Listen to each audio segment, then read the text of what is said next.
Hello, have a nice day. Guru Granth साहब की एक तुक है, राम गयो रावण गयो। राम जैसे जिनको लोग भगवान मानते हैं, सारे नहीं मानते होंगे तो कुछ मानते होंगे। रावण जैसे जो अपने आप को भगवान मानते थे। एक वो जिसको लोग भगवान मानते हैं, एक वो जो खुद को भगवान मानते हैं। राम और रावण दोनों इस संसार में आए, अपना जलवा दिखाया और चले गए। फिर कोई नहीं रहा, पक्के तौर पर कोई नहीं रहा, क्योंकि पक्के तौर पर यहां कोई रह ही नहीं सकता। इस करके गुरु ग्रंथ साहब में जो भगवान की डेफिनेशन लिखी गई है वो ये है कि वो अजन्म है। भगवान कभी जन्म नहीं लेता, अमरण है। जिसने जन्म ही नहीं लिया वो मरेगा भी कभी नहीं। मैं एक वीडियो देख रहा था तो उसमें एक साधु संत बोल रहे थे। साधु संत तो नहीं कहना चाहिए, उनको रिसर्च स्कॉलर कहना चाहिए। फलाने धर्मशास्त्र में उसने 15-20 धर्मशास्त्रों की एक एक लाइन, ये फलाने सभ्य पर ये लाइन, फलाने सभ्य पर ये लाइन कहा।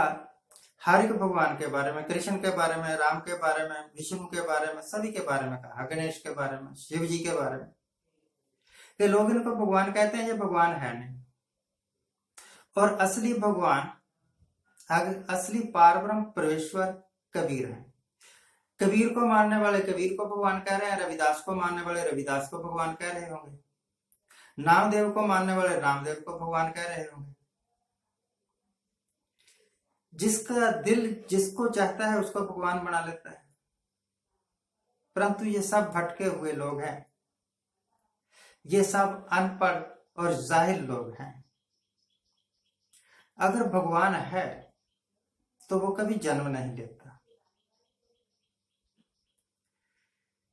जो कभी जन्म नहीं लेता वो ही सृष्टि का सृजन कर सकता है। जो आज पैदा हुआ कल मर जाएगा, वो सृष्टि का सृजन करता कभी नहीं हो सकता। ये तो पहली बात थी जो मेरे दिमाग में थी, मैंने आपको बतानी थी। अपनी अपनी श्रद्धा के अनुसार लोग अपने अपने देवताओं को, अपने अपने भगवानों को मानते हैं। पर सच्चाई ये है कि जो भगवान है, जो प्रभु है, जो परमेश्वर है, वो कभी जन्म नहीं लेता, वो कभी मरता नहीं, उसका कोई पिता नहीं है, उसकी कोई मां नहीं। कल परसों से एक ड्रामा हो रहा है बिहार में,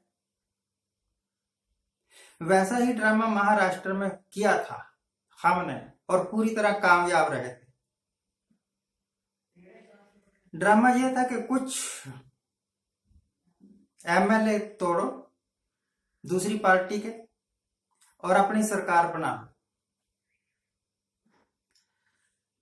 यहां भी वही ड्रामा करने की कोशिश की थी। नीतीश कुमार कहता है कि मेरे साथ भी वही कोशिश हो रही थी जो महाराष्ट्र में हुई थी कोशिश, पर मैंने उनका ये षड्यंत्र फेल कर दिया। देखो भी ये बात यह है,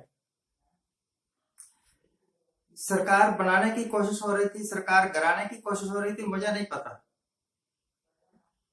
पर इतना जरूर है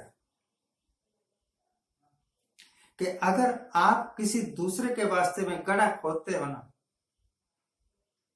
तो वैसा ही एक गड्ढा आपके वास्ते ही तैयार कर रहा है कोई।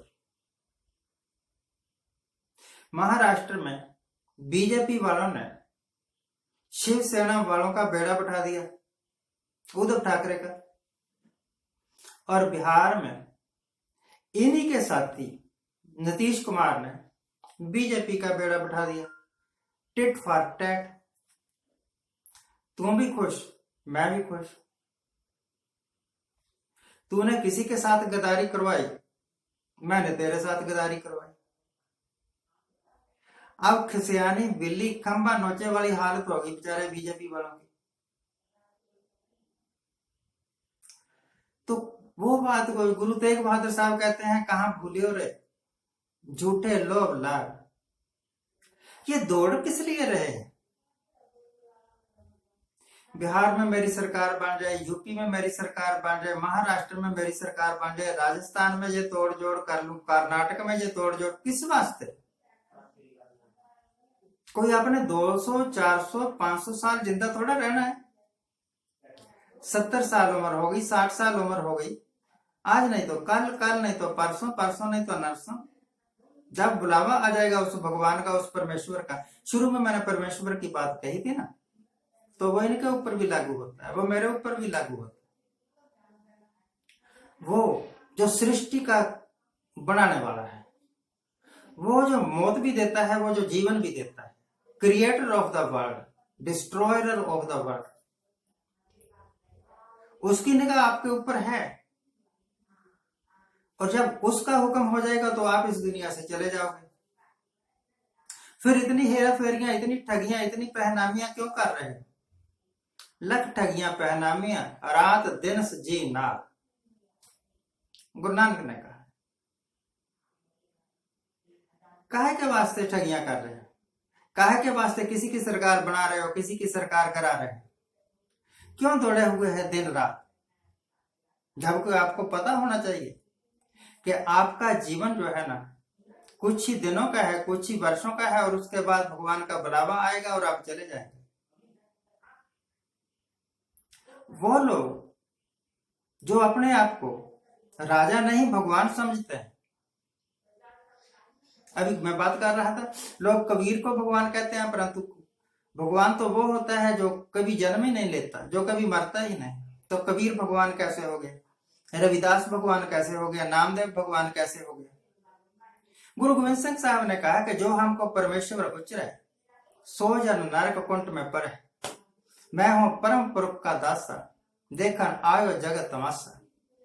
भगवान ने आपको जीवन दिया है, आओ इस संसार में देखो, कुछ कर जाओ और कुछ देख जाओ, फिर जब बुलावा आए तो चले जाओ।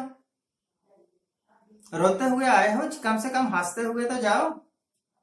सारी दुनिया के कलंक लेके क्यों जाना है? मेरे समझाने से क्या होगा? एक कुत्ता एक हड्डी को चूस रहा था, सूखी हुई हड्डी जिसमें कोई रस नहीं था, चूस रहा था सवेरे से शाम तक। मैंने कहा ये चूस क्या रहा है? ये तो हड्डी कई वर्ष पुरानी लगती है, सूखी हुई है, इसमें कोई रस नहीं है।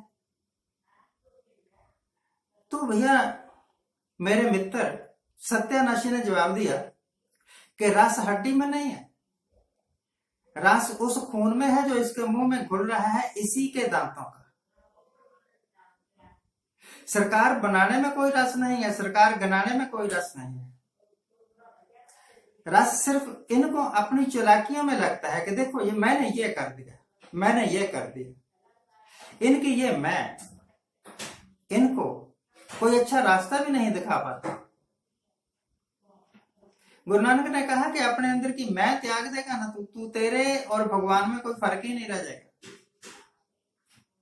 परंतु ये अपने आपको भगवान से काम नहीं समझते, परंतु इनकी औकात एक कीड़े मकोड़े से ज्यादा नहीं है, इस करके कि जब ये बुलावा आ जाएगा तो सारे डॉक्टर भी बैठे रहेंगे, सारी नर्सेज भी बैठे रहेंगी, इनकी जेड सिक्योरिटी भी इनके पास होगी, परंतु ये उड़ जाएंगे।